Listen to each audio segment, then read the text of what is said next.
আমি নিজেও আসলে বিলিভ করতে পারি না যে being a specially player from Bangladesh will play 100 test, so it's really a huge achievement. That's not only because of my name, but I think for any cricketer, for any nation, it's a proud moment. So obviously ভালো লাগছে যে সেই ব্যক্তিটা আমি হতে পেরেছি। তো that means আমার উপর রেসপন্সিবিলিটিটা অন্যরকম বেশি, তো সেটা চেষ্টা করব। আর যে কটা ম্যাচই হয়তো যেভাবেই খেলতে পারি ইনশাল্লাহ চেষ্টা থাকবে যেন সেটার প্রতিফলন দিতে পারি মাঠে, আর সাথে সাথে যেন ড্রেসিং রুমের আমি যাওয়ার পরে এমনও যেন 1-2টা প্লেয়ার দিয়ে রেখে যেতে পারি যেন সেই গ্যাপটা যেন পূরণ হয়ে যায় ইনশাল্লাহ। আমি এক্সপেকটেশন যদি বলেন, আসলে প্রত্যেকটা ম্যাচে আমার চেষ্টা থাকে যে আমি যেন আমার বেস্ট এফোর্টটা দিতে পারি এবং টিমের উইনিং কজের যেন আমার কন্ট্রিবিউশনটা যেন যত বেশি করতে পারি। আর গতকালকে ম্যাচের শুরুতে আমি একটা কথা বলেছিলাম হার্ডলে যে 100 ম্যাচ হোক আর আমার বা যে কোনো মাইলস্টোন হোক, it's always team come first. এবং আমি এটাই বলেছি যে বাংলাদেশের জন্য আমি মুশফিকুর রহিম, আমার কাছে মনে হয় যে একটা সমুদ্রের 2-1 ফোঁটা পানি ফোঁটা, তো আমি মনে হয় যে আমার নামটা it's a different part. Bangladesh always come first, team come first. তো আমি এই ম্যাচেসটা দেওয়ার চেষ্টা করছি যে আমার জন্য না, দেশের জন্য যেন আমরা খেলি এবং এই ম্যাচে জয়টাই সবচেয়ে আমার বড় গিফট হবে। তো it doesn't matter weather I score or not, but আলহামদুলিল্লাহ ভালো লেগেছে যে একটা কিছু কন্ট্রিবিউট করতে পেরেছি এবং ডেফিনেটলি চাবো যে এই ম্যাচটা যেন জিতে সেটা আরও যেন সেলিব্রেট করতে পারি ইনশাল্লাহ।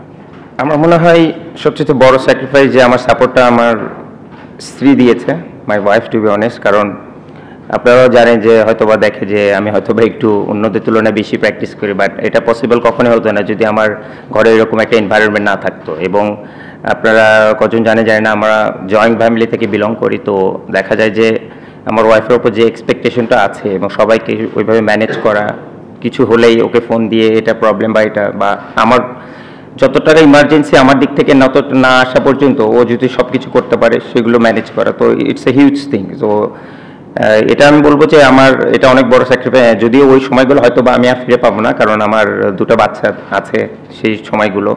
তারপরে ধরেন রাতে স্বাভাবিক ছোট বাচ্চারা সারা রাত ঘুমায় না, but I didn't had a one single sleepless night to be honest. কারণ সেই ম্যাক্সিমাম সময় না, পুরোটা সময় সেই রাত জেগে বাচ্চাদেরকে মানুষ করেছে এবং আমাকে ওই টেনশন থেকে মুক্ত করার চেষ্টা করেছে।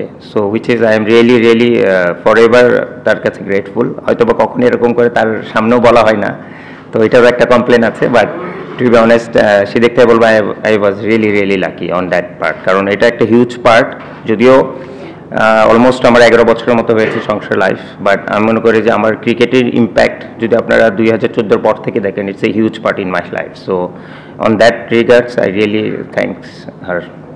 দেশের 1 নম্বর গ্যাস স্টোভ যা বেশি তাপেও ফাটে না, আরএফএল গ্যাস স্টোভ, নিরাপদ ও ঝামেলাহীন।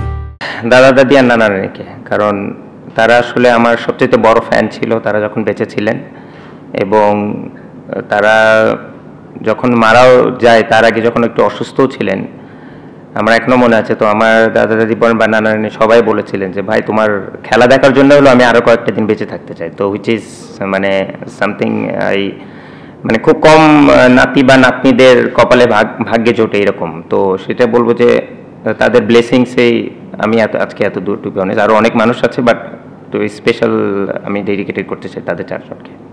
মুশফিক ভাই, অনেক উইশ এসছে, একটা উইশ কি আপনার চোখে পড়েছে কিনা? আমজাদ চৌধুরী গতকাল রাতে আপনাকে উইশ করেছেন।